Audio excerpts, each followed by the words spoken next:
GRTV! We love GRTV! We love GRTV! We love GRTV! Welcome back to another episode of We Love GRTV. I'm your host, Larenz, and I'm here with my friend April Ruiz to talk about her business, Mosaic Mastermind. April, how are you doing today? I'm well, thank you. How are you today? I'm doing all right. So, where are you from? Born in New Brunswick, New Jersey, and grew up in Grand Rapids, Michigan. Okay, so you lived in Grand Rapids your entire life? Pretty much, yes. Okay. Yep, this is home. This is home now. Mm-hmm. Okay, so what do you like about Grand Rapids? I like that people in Grand Rapids are very creative. I like that it's a great city to start being an entrepreneur, if that's something you're interested in exploring. And I like that networks can be very supportive. That's true. That's true. We do have a lot of places for new entrepreneurs to just pop up and go and try it out and see what they want to do. So with that being said, where'd you get your start?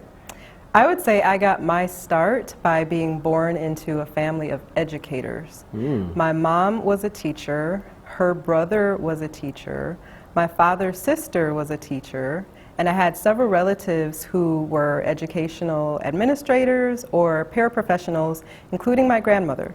So when my mom was at school teaching, my grandma was at home with me, going over shapes and sounds and colors and letters. So I actually started school already knowing how to read. Yeah, you're ahead of the game for sure. So are you the only entrepreneur in your family? I am not the only entrepreneur in my family. I'm proud to say I have two cousins who are doing their own thing in Florida and in Washington State. Shout out to Charles Lewis III, owner of Cywell Inc. in Florida, and Luther Lyle, who is a home inspector and has his own business in Seattle. And I'm very proud to announce that my sister, Elizabeth Harvey, who's in Indianapolis, has a candle business called Bourgeois Wicks. So check her out, Facebook, Instagram. Okay.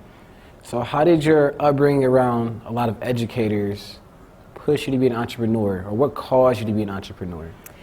I actually had never thought I would be an entrepreneur. I grew up in a time where I would say my generation was heavily pushed towards either medicine or engineering. We did not have a lot of examples of entrepreneurship that I remember. It was go to school, go to college, you can do this, you can be a doctor, you can be a lawyer, you know, a lot of the higher profile traditional roles, but we didn't have a lot of examples of entrepreneurship, or at least we didn't have a lot of steers towards entrepreneurship from an advice giving level. So I never thought I would be in education in any capacity. I always saw teachers as overworked, underappreciated, and underpaid. So I never thought in my wildest dreams I would enter the field of education. But I noticed that even in the traditional jobs I held in various sectors, I was always teaching or coaching my coworkers, my peers, our clients. So it seemed like education was kind of a part of my calling all along. Okay. But I'd also like to say that the entrepreneurial role came when one of my peers, who I was tutoring in Spanish when he was taking some college classes, gave me the idea to monetize what I was doing and turning it into a business. So yeah, that's actually how Mosaic Masterminds kind of grew. I was just tutoring friends and, you know, maybe a couple referrals from church, and here we are today, 18 years later, with a team. So you tutor math and Spanish, and what else have you coached other people on? Oh, we tutor all subjects from K-12, and we also have various subjects we can help with in the college level. We also do some non-traditional support for adults who decide to go back to school. We also help with standardized test preparation, everything from the GRE to the GED, LSAT, MCAT. We help with a lot of entrance exam preparation as well. So homework support, organizational skills, we do some of everything. So let's get down to business. How did you get the idea for your business? I know you told me your friend told you to monetize your coaching, but what was the moment that made you want to sit down and put the plan together and go forth with it? I think my plan really just kind of occurred naturally. I did not have a definitive moment where I said, I'm going to write a business plan and make this a thing. I think the word of mouth referrals grew the business for me, and after a while I had flattering problem of not being able to keep up with the demand. So while I was tutoring by myself for many years, I decided to develop a team because I realized having more hands on deck would allow us to serve more students. So that's how Mosaic Masterminds has grown so well. That's dope. Where were you when I was in school? You know, I was around. I wish I had known. We would have been able to help you out. Man, I was just getting 1,000 extra homework questions. It would be nice to have a nice person to be a tutor, you know? So what does a typical day look like at Mosaic Mastermind? For me, there are no 2 days that are the same. Okay. You know, every other week I'm working with my accountant to process payroll. Every day I'm taking calls from people who are interested in learning more about our services.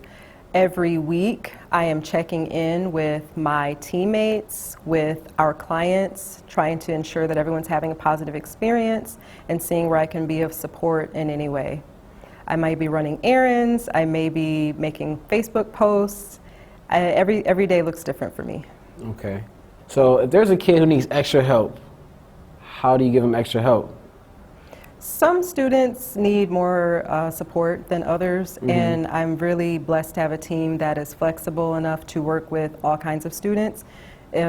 Learning the whole process of education isn't a cookie cutter process, and I think that's the luxury we have in our one-on-one space where we can cater to each learner based on his or her needs.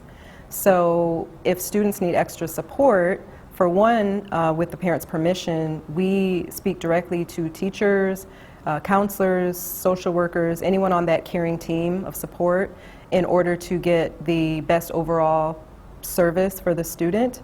And we do have options to have multiple sessions a week if necessary, but we're pretty good at identifying where students need concentrated effort, where they need more practice. So within our time, we also embed mentorship and confidence building because that's half the battle in learning. We notice with a lot of our learners, and we just take time that's needed, you know, and we have the space to be able to do that because it's just one student per tutor at a time. You guys sound like you're doing a lot more than just tutoring, you know? Sound like you're really involved in the child's development, in the student's development, I should say. Yes, because we work with adults too. Okay, okay. Well, do you get a lot more adults than expected? No, I don't think we have expectations. We just welcome learners of all ages, of all types, but we definitely serve more youth than we do adults. I think part of that is just because there's a constant system from preschool through 12th grade, whereas adults, they may take a college class here and there. The need may not be as consistent. They may have a one-time need where they need some extra support while they're getting ready for an interview or getting ready for a speaking engagement, and we can partner with them in that way. So we tend to serve more younger students than adults, but again, we work with both populations. Okay, so let's talk about your team. Are the people on your team around my age, 22, or are people a little bit, you know, older with more experience in teaching? What are your requirements for building your team? Who do you look for when building your team? So first thing I look for when building my team is credibility. I look for typically positive referrals go a long way. Okay. So a lot of our teammates joined us from referrals of existing teammates. So they might have taught together, they might have worked together otherwise in some capacity, but they can vouch for witnessing their careful instruction, their attention to detail, and overall what's most important is that you care for students. Okay. You know, that just goes without saying because we want to be of service, but we want to also be of support. And if we're not genuine in that desire to help develop learners, we're not going to be effective with our job. Okay. But I do have a wide range of teammates as far as age and background, which is very welcomed. I really love the diversity that we have. And, you know, if you're good at what you do and you care about learners, then you're welcome to talk to me. You've been tutoring for quite some time now. What mistakes have you made in the process? One mistake I made was taking too long to develop a team. I waited too long to scale the business, and I was just operating with what I knew, which was working on my own. I, after a while, had to start waitlisting families who were asking for support, and I didn't like that feeling, but there was only so much I could do as one person. So as intelligent as I like to think I am, I don't know why it took me so long to piece it together that having a team approach would be more effective to work with more people. So that's one thing I wish I had done sooner. Another thing that I have done that I continue to work on is comparing myself to other people.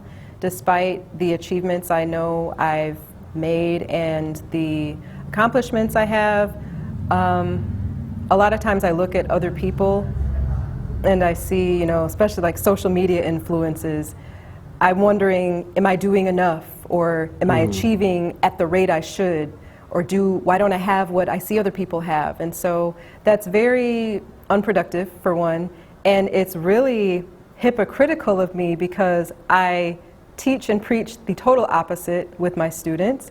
I always focus on self-advocacy and, you know, encouragement. So it's totally something that I shouldn't be doing, but it's just a struggle I've had. So I'm just transparently sharing that. Yeah, I think everyone has that problem when it comes to social media, you know.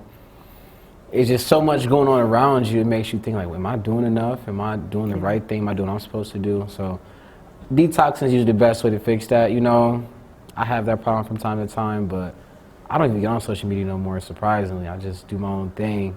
But that leads me to my next question. How do you define success? I laugh at that question because whenever I've had job interviews, I think a lot of employers want to know what success looks to candidates.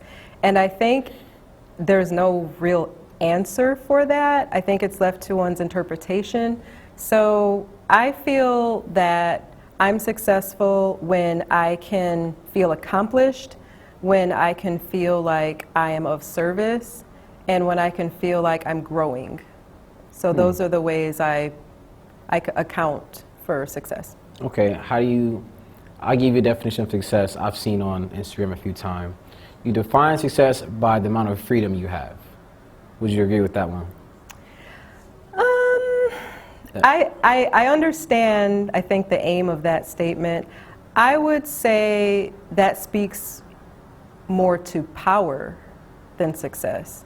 I think people in powerful positions have more freedom and flexibility, while other people help to build that power for other people. So I think success can be taken in different ways. I do enjoy some freedoms, for sure, working for myself, but I also have the constant reminder that I don't really work for myself, I work for the people we serve. So it's never like a day off or feeling total freedom from my job. I'm always working on my job. True. It doesn't stop. The grind doesn't stop. It doesn't. It never stops. No, it doesn't. It's kind of the beauty of it, you know. It's balance and chaos. Yes.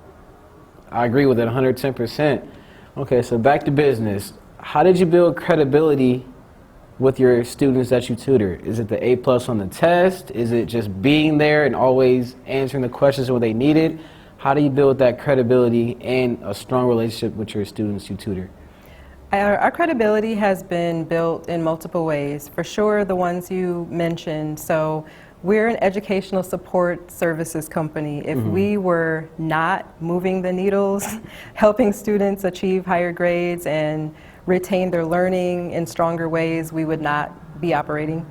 But I think our credibility is built around our track record too. You know, having consistency is very important, and being reliable is very important. So when people are referring us to other people, it's because they've had positive experiences with our team. They've had testimonies to increases in self-esteem or academic achievement with their students, with their learners. So I think those are the things that have built our credibility. Okay. So where do you see your business in 5 years? In 5 years or less, Mosaic Masterminds will be a global reference. It will be discussed in many countries. We will have tutors in different continents, and we will have students around the world as well. Those are some strong targets and goals to aim for. Describe your work ethic. My approach to my work ethic is threefold. I want to be responsible, I want to be reliable, and I want to be accountable. So when I think of responsibility, I think of being able to give information accurately, either based on my experiences or my research. And if I'm not able to give information, or if I'm not knowledgeable, then I can make reference to a more knowledgeable source, because we're going to find the answer regardless. When I think of reliability, I want to make sure that I am present, I'm available when expected or desired. And in terms of accountability, I take ownership for everything I say and do, and everything within my scope of influence. Okay. What inspires you or motivates you to work as hard as you do? I draw inspiration from people who are inspirational. I definitely am motivated by my faith. Sometimes it's hard to stay focused when you're tired, when you are wondering if you're making a difference. But I draw inspiration from my family and from people local to me. So I know a lot of times we think of celebrities and get famous quotes from famous people, but I do that on occasion, but I really look to people in my community. So I'm very inspired by parents and other caring adults who are committed to developing young people. I'm inspired by folks who are just working hard in their own right, doing what they do. I'm inspired by people who are showing of support. I'm inspired by other entrepreneurs. So everybody, anything that just looks like success or something you want to do, it just sparks you, you just go and try it. No, I don't try everything. Not everything, but you know what I mean. I'm inspired by people who are bold and brave enough to not worry about making mistakes. And I've had to kind of relax my approach, coming from a perfectionistic background and feeling like I always have to be on all the time. I'm inspired now to be a little freer in my thinking and my exploration. The same thing I try to inspire my students to do, so I can practice what I preach. That's the name of the game, practice what you preach. So 2020, that was a weird year for everybody, especially the students. And teachers. Yeah. How did and parents. The pandemic affect your business? The pandemic affected our business in different ways. Surprisingly, doing what we do and working in person with direct services, I never really freaked out about what that looked like from Mosaic Masterminds. I took a pause and I took the opportunity to survey the landscape of our nation, because our community is reflective of what was going on in the country and in the world. And I just quickly trained my team on how to deliver tutoring services virtually. So the virtual academic space has really grown out of necessity because of the pandemic and its interruption of the traditional school systems. But we actually had an unintended beneficial consequence when COVID hit our country, and that is we had a growth in clientele. Again, those word of mouth referrals, folks reached out to their folks in other states, and a lot of parents were tired of their kids on video games all day, not being academically engaged while they're at work. We have a lot of parents who are essential workers, and so sometimes kids were just unattended because parents had to work. So during that time, we were able to engage with students. We did a lot of tutoring and catching up, staying on track where we could with virtual tutoring. So it was actually really not too bad for us from a business standpoint. Okay, that's good news. That's a lot of good news, because a lot of people started their own business around that time. There was a shift in the job culture atmosphere. That was a different time, so everyone was affected. Yes. A lot of people took a lot of risk, a lot of people got better, a lot of people didn't get better at all. So before I ask you the last question, the golden question, you have any questions for me? Yes. Why have you decided to not go into education? Why did I not go into education? I feel like I'm always a student. I'm not really a teacher. Honestly, I'm always looking for more ways to learn. I never thought of myself as a teacher. Actually, someone asked me would I be a mentor to, say, kids at a Boys and Girls Club, but I told them I'm not really sure because I feel like I'm more of a student. I'd hang out with them more than teach them, you know? So that's my only answer to that, really. Okay. Yep. I would say you can probably benefit from reflecting on what you do as an entrepreneur and see it more as an opportunity to teach and not make light of it, because you're an expert in your own right with what you do. So the skills you've developed and the things that you are knowledgeable about, that is teaching. It's kind of an informal instruction, but while you're mentoring and hanging out with young people, you're also teaching them. Well, how would you balance hanging out and also being teacher? Like, this is the truth, this is logic, this is facts, but I'm also cool with you. I think there's a healthy approach to that from the standpoint of, like you say, you're always learning, and I feel that way too. I tell my students that, like, yes, I'm in this position where I'm your tutor, but I learn from my students all the time. And it's really a welcomed experience because I don't know everything, and I enjoy learning different things in different ways. So from that lens, as a learner, you can learn from the students that you mentor just as much as you pour into them. But you don't have to also, you know, feel in that casual environment as a mentor, you don't have to feel that you're having like a top-down, rigid approach. You know, you're still cool with them, but you're also a respected adult. So there is, I would say, that dynamic, but I would say just be casual with it. I'll try it out. It's a new thing for me. I'm sure I'll try it out at some point, but I'll take that in consideration. Thank you for that. You're welcome. I really appreciate that. Any more questions for me? No, not this time. I want to thank you for letting me be on your show and share about what we do, and I appreciate the opportunity. All right, it's time for the golden question. Are you ready? I'm ready. Okay.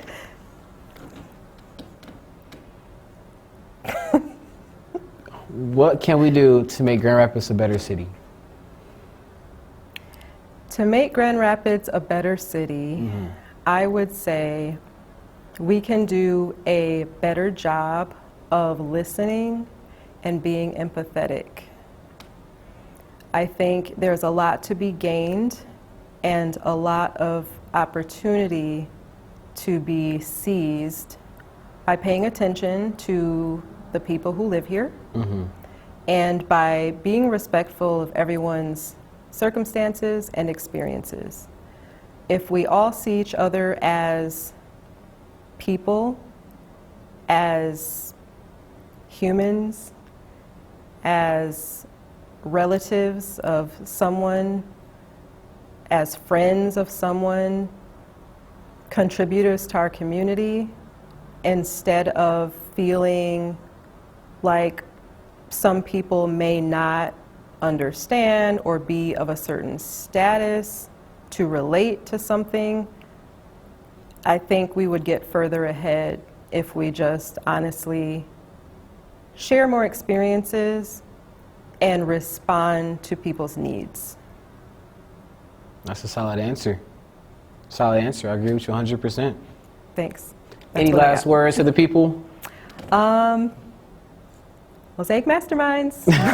Anybody like to shout out at all? I want to shout out my mom, Olivia Harvey, just for always being so supportive of me and my endeavors.